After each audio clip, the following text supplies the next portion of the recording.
यो चाहिँ ठ्याक्कै हिलेको भ्यू टावर नजिकै छु म तर अहिलेसम्म अब यो अलिकति चिसो भएको कारणले गर्दा बिहान नखुल्दो रहेछ बिहानै चाहिँ तरै पनि रिक्वेस्ट गरिरहेको छु मैले सायद सम्भवतः केही क्षणमा खुलिनेछ म आएर बसिरहेको छु गेटकै छेउमा हाम्रो नेपाल यति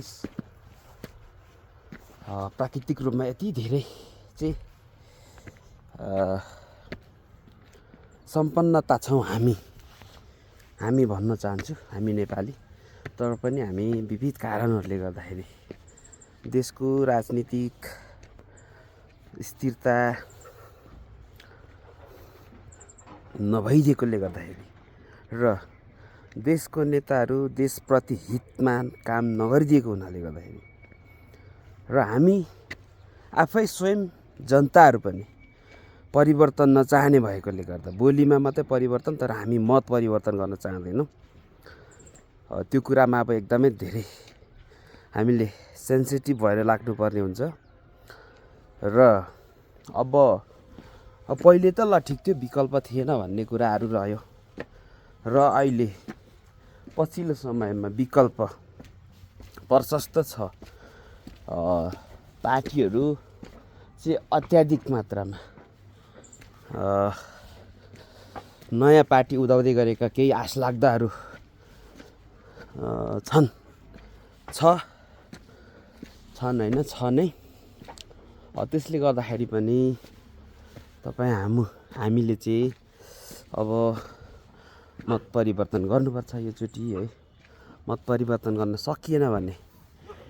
फेरि पनि देशमा त्यही हो विदेशी दलालहरू हाबी हुन्छन् विदेशी संयन्त्रहरूले हाम्रो देशको हरेक निकायहरूमा आफ्नो अनुकूलता राजनीति गर्छन् त्यो भइदिएकोले गर्दाखेरि हामी अब परिवर्तनको लागि र देशको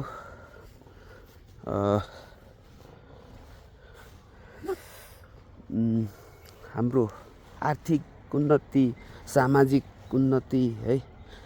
चाहिँ हरेक कुराहरूले चाहिँ हामी माथि उठ्नुपर्छ अब त्योभन्दा हुने ठाउँ छैन अब हाम्रो देशमा है त्यसले गर्दाखेरि हामी सबै कुराहरूबाट माथि उठ्नको लागि सुनौलो बिहानीसँगै सुनौलो सोच लिएर हामी आउनुपर्छ भन्छु म चाहिँ है अनि त्यसले गर्दाखेरि अब यो जुन हामी यति धेरै सुन्दरताको देशमा प्राकृतिक रूपमा हामी यति धेरै सुन्दरता भएको देशमा हामीले यति धेरै शास्ति हामीले यहाँ चाहिँ के मात्रै पनि गर्न सक्छौँ भने हाम्रो नेपालमा हामीले चाहिँ मात्रै 2-3वटा कुरा पर्यटकलाई मात्रै मलाई भुकिरहेछ यसले हेलो गरिदियो हेलो आऊ हेलो किनभने जनावर बुझ्छ आऊ लु आऊ यहाँ उसले मलाई अघि भुकिरहेको थियो आऊ यहाँ अब ऊ निकै मथर भइसक्यो किनभने मैले उसलाई बोलाएँ क्या यहाँ आऊ त्यस्तो हो है यो पनि कुरा बुझ्छ हामी कुकुरले भुक्यो भन्दैमा ढुङ्गा टिपिहाल्ने लाठीले हानिहाल्ने खालको एक खालको हाम्रो हुन्छ त्यसलाई पनि रोकौँ र मैले कुरा के गरिरहेको थिएँ भने हामी चाहिँ हाम्रो देशको सम्पदा सौन्दर्यता मात्रै पनि देखाएर पसल राखेर अथवा देखाएर भन्नु मिल्छ त्यसलाई लान मिल्दैन उहाँहरूले उकाएर फोटो सेसनदेखि लिएर पर्यटकलाई हामीले हाम्रो देशमा भित्राउन सकिने के छन् त अरू उपायहरू अनेकौँ उपायहरू क्रिएट गरेर चाहिँ हामीले चाहिँ हाम्रो देशमा कसरी हुन्छ, हामीले विदेशीहरूलाई जसरी पनि हाम्रो देशमा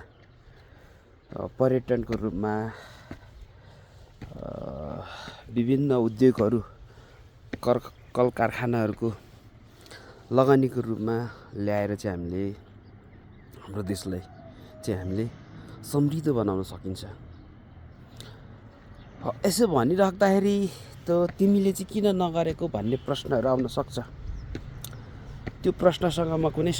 राख्दिनँ, सरोकार राख्दिनँ, किनभने संसारमा